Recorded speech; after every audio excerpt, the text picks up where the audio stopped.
me just get it up first. Are we live? Yeah. Hello! I'm not sure. Are we live? We have to find out, Toby. Let me go check. Don't touch it. Yep, we are live. Are we? Anyone? 0 people, 0 likes. Here we go. Yes, right. 0 likes. Okay, Toby, come sit down. Right, we'll put you on here so I can see you. Ow. And then we can see any comments. Come on. Okay, live chat, there we go. Hello guys, hello James, hello Abhilash, hello Jay, hello Mokra. Hello everyone, thanks for watching. This video is all about thanking everyone for the 15,000 subscribers. Thank you to the ones that have been subscribing from the beginning. Thank you to the new subscribers. A lot of you have come from Joey Mullins' channel, King of DIY. So thank you for subscribing. It's really given me motivation to create more consistent content, high quality content.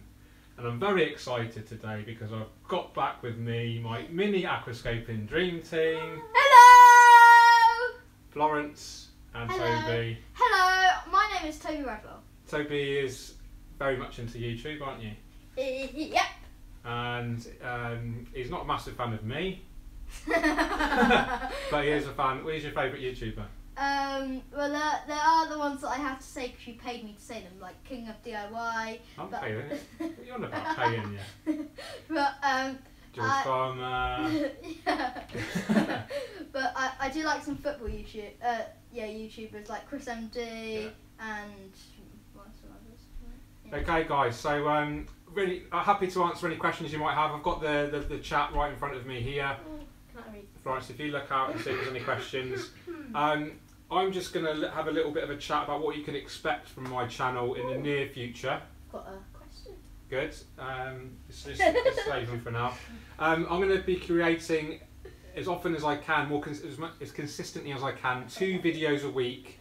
One of them will be a kind of cinematic, high-end production video of an aquascape or reed tank or some aquarium that's beautiful, and I'll be creating the kind of the best video possible to reflect the beauty of that aquarium. And the other video will be more a practical guide, me in front of the camera, doing some problem solving, how to improve your aquascaping, how to set up equipment, maybe some product reviews. So they're the 2 kind of videos, one cinematic and the other one problem solving stroke practical. So my plan is every Sunday is going to be Cinematic Sunday, so that's going to be the more inspirational video. If you've seen my video that I've released earlier today about an Aquascaper 600, you'll kind of get the idea. And every Wednesday will be the more practical video. Very happy to hear any comments you might have, any suggestions, especially about the practical kind of videos, because you are the audience, you are the consumers, and I want to make you guys happy and solve any problems that you might have. So have we got any questions, guys? Yes. How is the BBA doing in the town? It's doing really well. I mean, the BBA's not doing well. The tank's doing really well. So I've done 2 huge water changes since the video, last week's video, and the BBA is dying off. It's not coming back, so I'm very happy. You can see the tank is looking quite good. The light, because we're using an iPhone, it's not very balanced exposure. The tank looks super bright and we look kind of normal. But hopefully you can see the tank is looking quite sweet right now. So yeah, thank you for the question. Any more questions? What is your favourite tank size for aquascaping? That's a really good question. Personally, I really like the 600 because you can stock it without costing too much money. It's relatively quick to maintain, quite a good variety of stocking options. And the great thing about this Aquascaper 600 is actually, although it's only 60 centimetres long, it's 50 centimetres front to back. So really good footprint, great for aquascaping, open top, really easy to maintain, great for gaseous exchange. Really nice tank size, really like it. If money was no object and I had a lot more spare time, I'll go for a 6 foot by 2 foot by 2 foot. Recently set one of these up at Aqua Telford 2017. Check out the video you'll see on my channel, Aquascaper 1800 Iwagumi. Beautiful tank, 19mm low iron glass, just a fantastic piece of kit. We've got a new question. Okay. Where and how did you learn to scape? Did you do training or self-taught? Okay, that's a really good question. I was totally self-taught. Long story short, I discovered the work of Takashi Amano. Sadly passed away a couple of years ago. Long live the legend. Oh, rest in peace, Mr. Amano. And I looked at his books, looked at his aqua journals, looked at the videos, all his articles, and became massively inspired by his work.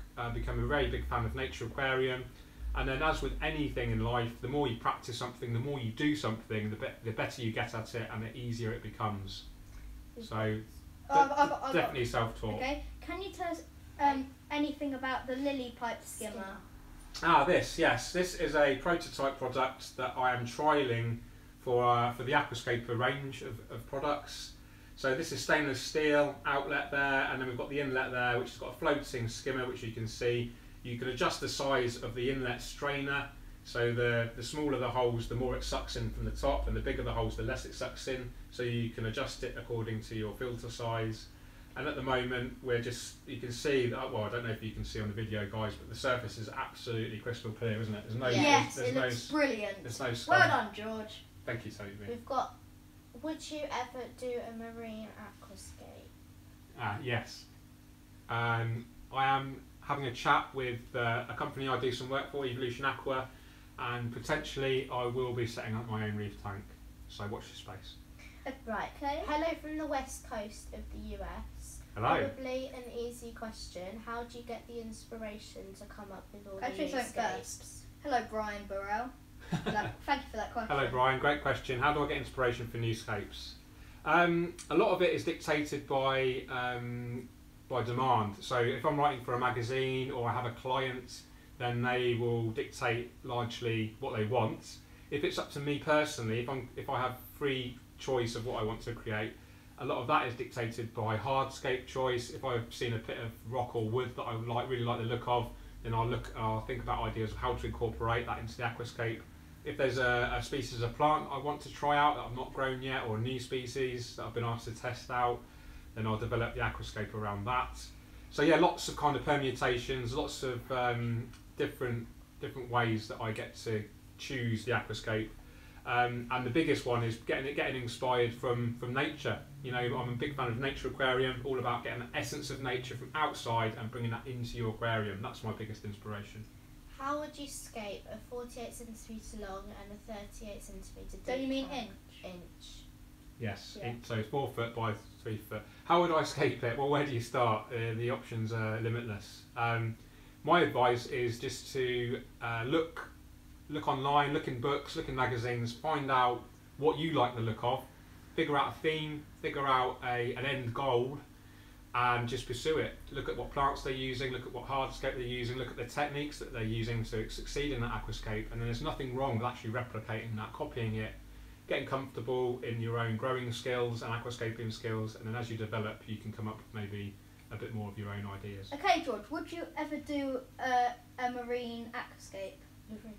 Yes, I have done one before. In fact, there's a video on my YouTube channel. If you type in George Farmer planted marine aquascape or planted marine tank, then you'll find it. Okay. Congrats, we're very proud of you. That's lovely. Thank you for all your comments, by the way, guys. There's Rickia fluitin stuck in my carpet. Keeps coming back. Rickia is a nightmare. It's a pest. Once it gets in your tank, it's very, very hard to get rid of it. A lot of people love it and will deliberately grow it, but yeah, it's actually really hard to get rid of.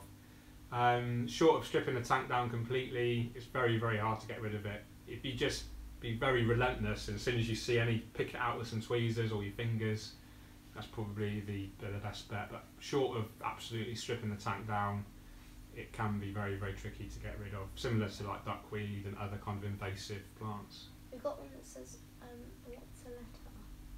What's a letter? What does that? Ken Nielsen. Ken Nielsen, what's a letter? I have no idea what you're on about. Sorry, Ken. Can you What just? substrate do you usually use? I just want to say something to this psychedelic babe. Thank you so much. I've noticed that a lot of my new subscribers have been directed from yourself, so I really appreciate that. Thank you.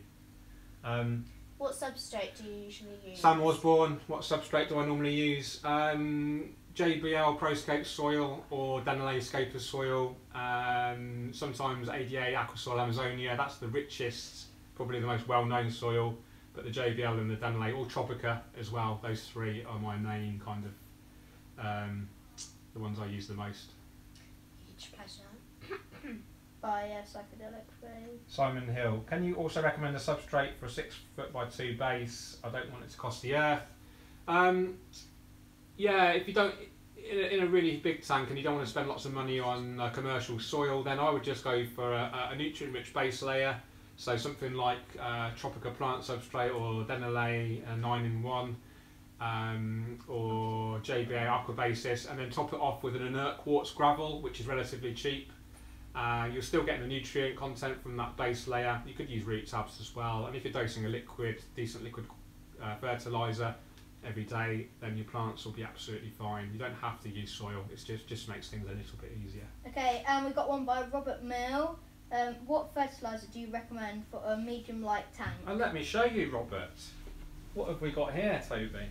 So it is the all new and improved Evolution Aqua. The Aquascaper. I don't know. It's okay, let me. I'll talk about it, shall I? The Aquascaper Complete Liquid Plant Food. Shameless plug. I developed this in collaboration with Evolution Aqua. It's designed to be dosed every day. It contains all the nutrients you need, including NPK, nitrogen, phosphorus, and potassium. And instructions on the back. What size is this tank? Does it say? It just says medium light. So it tells you exactly what to do. In a medium light tank, you would dose 2 ml per day per 50 litres. Oh, Simple as that. and we've got one. I just want to read this out. Lee Holmes asks, do I need CO2 for dwarf hair grass? No, you don't actually, but you will benefit from it. Like all plants will benefit from CO2 injection. Nearly half of the plant's physical mass is made from carbon. The best way for a plant to grow is to give it extra carbon, and the easiest way for a plant to get more carbon is via CO2 injection. You could use a liquid carbon fertilizer, that will also help, but you don't have to. You can grow Eleocharis parvula is probably the easiest hair grass to grow, but yeah, a good substrate, good circulation, good liquid fertilizers, you should be fine. It will just go very slowly without CO2. A lot of questions now. Okay. What fertiliser do you... Oh, we've already done that one. Okay, we've got G'day from Australia, but... G'day, mate. Put another shrimp on the barbie. George, how is the algae removal going? Going really well. Can you see any algae in there? Let me just... Don't look too closely. Wait, We've got a bit of moss floating there, haven't we? Yep. Not much algae in there, is there? I don't see that much. A little bit of EBA still, but that's dying off. That's the main Yeah. thing. It's going the right way. Good. So, What will you do in the future? It's not that. where does that say? The Chickadee. What will I do in the future? Well, we don't really know actually, because the That's a future. bit of an open question, isn't it? Yeah, the future's the future, the present's the present, and the past is the past. I think if you're referring to my YouTube channel, we talked about cinematic videos and practical videos, a mixture, 2 videos a week. Practical videos on a Wednesday, cinematic videos on a Sunday. I like to call it Cinematic Sunday. Yeah, for the new ones to this YouTube live stream, he said it right at the start, so you can watch the video back. You don't have to watch it live. So if you're busy and you're doing stuff today, then feel free to watch it at your own leisure at a later time. Why aren't my Ember Tetras not moving around? They're just hiding the plants. They're not new to the tank. Okay, Ember Tetras are a little bit kind of cryptic. That means they kind of hide away a bit. But basically, if a fish is hiding away, it's not comfortable. It doesn't feel secure. So that could be a few things. It could be the light's too bright. There's not enough plant for shelter. Too much CO2. Water quality is not great. Other fish are bullying them. Or any of the above, any of those combinations. It's impossible to give you further advice without knowing your specific conditions. Can I show you something? Yes. If you see me and Florence laughing in a live stream, we're just watching the video back and seeing We can our see faces. ourselves. Yes. Yeah, it's cool, isn't it? Yeah. We see ourselves inside ourselves. There inside are ourselves. a lot of compliments in this, like nice presentation, George. Yeah. Well done, George. So thank you everyone, really appreciate all the feedback. Oh, we've got A little bit of a story about my YouTube kind of career, if you like. I started YouTube in 2006. Did you know that, Toby? No, actually, I only started. 11 years ago, when I first started writing for Practical Fish Keeping, I uploaded my first ever YouTube video. If you look at my channel, you can see it. It is terrible. It is basically, it's not terrible, but the quality is terrible. It was shot with a really poor quality compact camera. It was a 12-litre nano tank, and there was no sound. It was just like a 15-second video. A little fun fact for you guys: George has been on TV. I have, yeah. There's a YouTube video of that, of me being on TV as well. Yep, yeah. He recently and I uploaded sporadically. It wasn't really a serious venture. I never intended to make any money from it, or certainly not a career from it. And it was just something to kind of showcase my work, a bit of a kind of catalogue of you know, just keeping a permanent record of my work really, and a handy way to kind of share it. And recently, in the last few years, I've developed more skill in terms of editing and production. And then recently I collaborated with Joey Mullen, King of DIY, and he's really kind of motivated me into thinking, actually, yeah, I can really make a good go at this. It can certainly be an additional string to my, you know, my bow, if you like. And you know, at the end of the day, my primary mission is always to promote aquascaping and the hobby, and YouTube is an excellent vehicle to do that. And you know, if I can help support my family financially as well by doing something that I love, then obviously that's a really cool thing. And recently I've really kind of noticed more engagement with you guys. I really try my hardest to answer any questions that you might have, or at least give some feedback to any comments. As I get more and more, it becomes trickier to spread myself thinner and thinner, but I do really try, and I do really appreciate it. So if I don't necessarily get back to you right away, or I don't reply to you, it's not because I'm ignorant. It is literally because I've either missed it or I just don't have the time. Yeah, we've got people from Poland and Germany just calling in now. Okay. Guten Tag. What's the best advice you can give to beginning fish keepers and aquascapers? Best advice is practice. That it all comes down to practice. That, you know, the more you do something, the easier it becomes, the more second nature it becomes, and the more you learn you make more mistakes, you learn from more mistakes, and you don't expect to get the perfect tank straight away. Expect to make mistakes. Just do your research, subscribe to people like myself, shout out to people like Dennis Wong, who's got a really good YouTube channel, very great, very talented aquascaper, but very good at explaining the science behind it as well. So that's Dennis Wong. Give him a shout, give him a like and a subscribe. You've got guys, you know, there's ADU aquascaping. There's loads of really good aquascaping channels out there. Apologies to people that I've forgotten about right now. But yeah, take a look at decent YouTubers. Read Practical Fish Keeping magazine is available online. I normally have an aquascaping article in there every month, so check that out as well. Karen Randall's got a really good book called Sunken Gardens, which is quite new. That's got some great advice in there. But yeah, as a beginner, expect to make mistakes. Don't be disheartened. Keep at it. Invest in good equipment. You know, buy cheap, buy twice generally. Don't buy, you know, muddle together a really cheap system, because you'll end up wanting to replace it and you'll end up spending more money in the long run. Try to save up a bit of money and get the system that you want from the start, rather than buying cheap and then upgrading. I think that's a good bit of advice. Consider pressurised CO2 if you're serious about growing plants. The vast majority of aquascapes I've created employ CO2 injection. It just gives the plants so much more chance of success. Okay, that's pretty much it for basic advice. Dear George, can you talk about nitrogen from fish waste in comparison with nitrogen fertilisation? Thank you, smiley face. Okay, yeah, so basically there's two types of nitrogen, inorganic and organic. Organic nitrogen is a result of the nitrogen cycle from fish waste.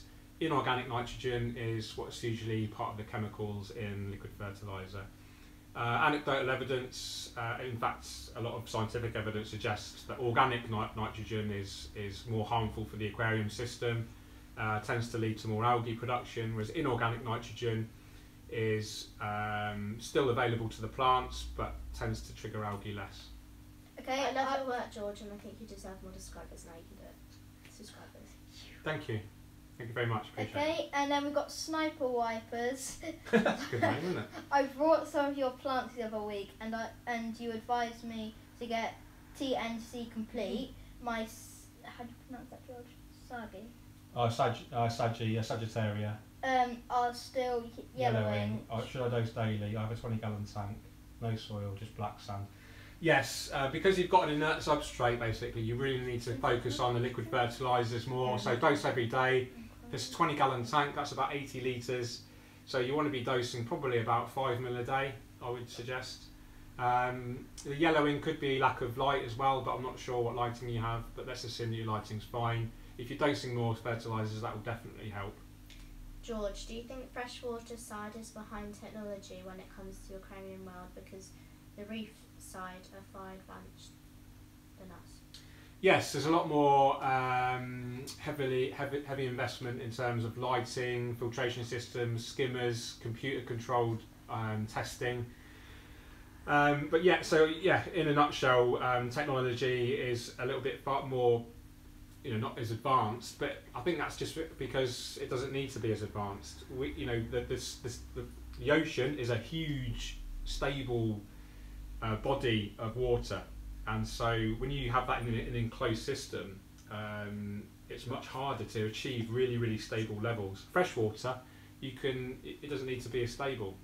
Plants and fish in streams, rivers, the water parameters are potentially changing quite a lot over that 24-hour period, especially compared to seawater. So what I'm saying is, the development of technology in marine is because to look after these super hard corals to grow, like SPS corals, acroporas, etc., they need super clean water, really low nutrients, very, very stable water parameters, super high lighting. All those things added together make it very, very hard to grow, and that's why the technology has to have got to that level.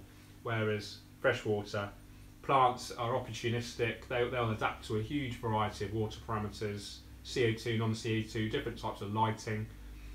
Compared to corals, they're very, very easy. So that's why technology, I would say, is probably more advanced on the marine side. I hope that answers your question. I kind of digressed a bit. Okay, someone asked, how can I store Java moss? Java moss, what was the question? How can I store it? Yeah.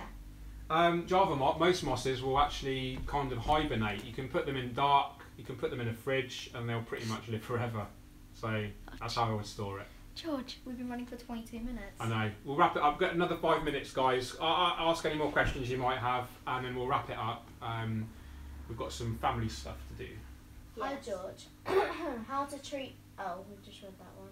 Where do you put your heaters? Have you used inline ones? No, I'm not sure if you can see in my cabinet right now. This has got a heater actually built into the filter. So this is an Oase Biomaster 600. It comes with a built-in heater, which is actually removable as well. And that's how I heat the water. Okay, George, we've got 2 questions here. Yeah. Did you enjoy your escape off with the King of DIY? Yes, it was amazing, really good fun, really cool. Joey. Cool to meet. I think about 600 people turned up. Obviously, the vast majority were there for Joey, but it was just really cool to be part of that experience. And the best thing for me was getting aquascaping to a new audience. A lot of general fish keepers, which had never been exposed to aquascaping before. The aquascaping has reached a whole new audience through Joey. And if Joey's watching this, thanks so much, mate. It was a fantastic experience. Okay. Are you going to Chicago next week? Aquatic experience? No, I'm not. I was invited, and then they uninvited me, which is a bit weird. So hopefully next year. But I am going to Denmark. To a shop called Bonnie Helsinger. I'm setting up an Aquascaper 600, one of these, and an Aquascaper 1200, one of those, and I'm really looking forward to that. So that's on Saturday the 4th of November. Yeah. So we've got, how should I dose CO2 when I have cherry shrimps in my aquarium? Just dose it cherry shrimp are very adaptable. They'll deal with CO2. This is quite high levels of CO2 in here, and the shrimp are actually breeding quite prolifically. Same in my big tank next door. So dose it however you want to, basically. Smaller tanks I tend to use an in-tank diffuser, so a diffuser that sits in the aquarium, and larger aquariums I tend to go for an inline diffuser. So the diffuser's fitted inline to the external filter hose on the outlet, and the CO2 gets pumped all around the tank. Okay. I love you, Joey, but I think you're my favourite aquascaper by far. I love Joey. Thank you, Drip and Vape. It's very nice to hear. I really appreciate the feedback. Yeah, she Did you buy the attachments for the CO2 injection line for the OSASE filter? Yes, I did. Let me get a bit of a close-up of the... I'm just going to unplug it for a second. Okay. So, yeah, so this is the... I don't know if you can see very well there, guys. It's very dark. Can you move out the way of the light, darling? Thank you. So, there we go. So, someone just said, please, Pavel, don't buy a Oase. Not sure why you've said that. I'm a really big fan, but each to their own. I've had no bad experiences with it. Okay, you could leave it. Don't literally leave it unplugged, mate. It's fine. It's going to sit back down again. Okay, last couple of minutes, guys. Last few questions, and then I'll have to sign off, I'm afraid. Okay. Do you live really close to aquarium gardens? I wish I did. Yes, I live about 2 miles from Aquarium Gardens, about 3 kilometres. Contrary to popular belief, a lot of people seem to think I own it, but I don't. I just work there. I'm very friendly with Dave Pierce, the owner. Do you have your own YouTube channel? Yes. What is it? Aquarium Gardens. Okay. Yeah, so shout out to Aquarium Gardens. Subscribe to their YouTube channel. I help out with that. But yeah, I just help out with escaping, help out with the tank maintenance, etc. I do fire. I can't read that. Okay, I can't read that. Don't leave that out.